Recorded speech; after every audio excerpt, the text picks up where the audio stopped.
নিয়েছি। প্রদীপ করের ব্যাপারে আমরা রাস্তায় নামবো, আমরা মানুষকে অভয় দেব, আপনারা কেউ ভয় পাবেন না। তৃণমূল কংগ্রেসের মমতা ব্যানার্জির সৈনিকেরা, অভিষেক ব্যানার্জির সৈনিকেরা আপনাদের পাশে আছে। অবৈধভাবে যদি আপনার নাম বাদ দেওয়া হয় তাহলে আইনগতভাবে আমাদের দল আপনার পাশে থাকবে। আমরা সর্বতোভাবে আপনাদের পাশে আছি, আপনারা কেউ ভয় পাবেন না। আর এই আন্দোলনের আমরা রাস্তায় নেমে আন্দোলন করব এবং ভোটার লিস্টের এই কাজ হওয়ার সময় আমরা মানুষের পাশে থাকব। আমরা ওয়ার্ডে ওয়ার্ডে, অঞ্চলে অঞ্চলে ক্যাম্প করব, যাতে মানুষ কোনো বিপদে পড়লে আমাদের ক্যাম্পে এসে সাহায্য নিতে পারে। আমি আপনাদের মাধ্যমে সমস্ত স্তরের মানুষকে মমতা বন্দ্যোপাধ্যায়ের বার্তা পৌঁছে দিতে চাই যে আপনারা কেউ অহেতুক ভয় পাবেন না।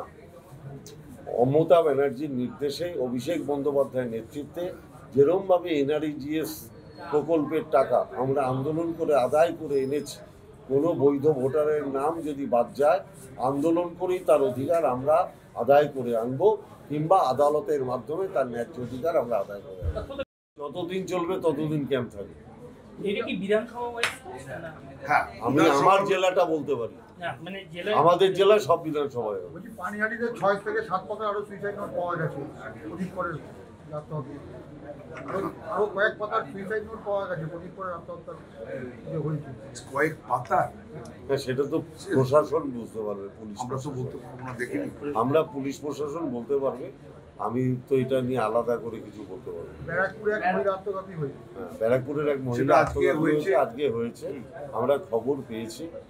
ও মানসিক অবসাদে ভুগছিল, যেহেতু ওর বাবা মা বাংলাদেশে থাকে, তো সেই সব ব্যাপারে পুলিশ তদন্ত করছে।